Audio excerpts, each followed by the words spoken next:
Hello everyone and welcome back to this channel. Today we are making this delicious African dish which is from Tamale in the northern part of Ghana. This is made out of beans and maize. I have another version that I use beans flour to make this. So I have my beans leaves here which we call barley over here. So that is what I bought from the market. I've just poured it into my mortar and I'll pound it so that it becomes semi-rough.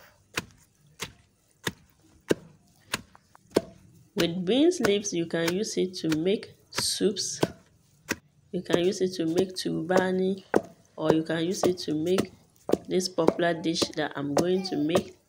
And the dish I'm making is called yombeika. So I've pounded it to this state and I've just added some potash. That is white potash, but if you have the local one, you can use it. So I've just mixed it thoroughly. And I'll be adding some maize that has been grinded. I used my blender to blend this.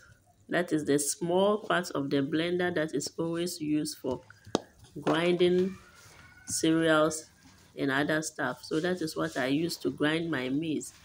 So I have just added the maize into the pounded beans leaves and I'm mixing both together. You don't have to make the maize very smooth. That is, you don't have to blend it to become very smooth. It has to be coarse.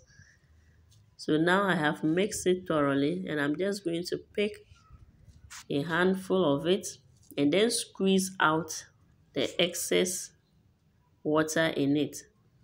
The water shouldn't be part. You just have to squeeze it and mold it this way and then place it gently on your tray or strainer.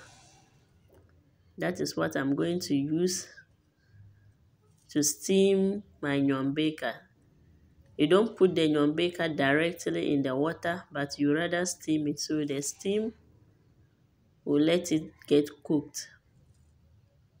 So I'll repeat this step till all my beans leaves with maize is done molding. Please, if you are new to this channel, don't forget to subscribe, like, comment, and also share this video.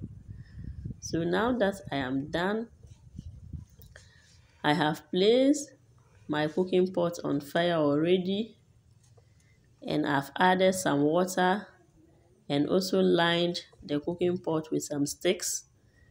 So I'll just place this strainer on top of the sticks so that the steam will do the cooking for me.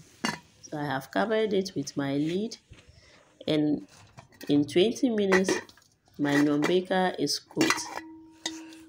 You can see it has not split up. It's still intact the way I molded it. So after cooking this, I'll just fry some onions in oil and I'm using coconut oil. I can use any oil that you have and you are good to go. So with this, you can either add shito or just the powdered chili pepper. But because of the children, I'm not going to add any pepper to this. We are just going to enjoy it this way with some little salt, with the fried onions and the oil. So I've sprinkled some salt on this and I'll add my onions and we are good to go. So this is very simple to make. I used to think this was too difficult to make, but when I started to make it, I realized that it was just cheap and it was nutritious at the end. So try it out and you will not regret it. So we have also added some beans, but this is optional. You can just eat it without the beans. So we are doing a great job with our yombeika or yombeika. I hope you have enjoyed watching this video. See you next time on this channel. Bye.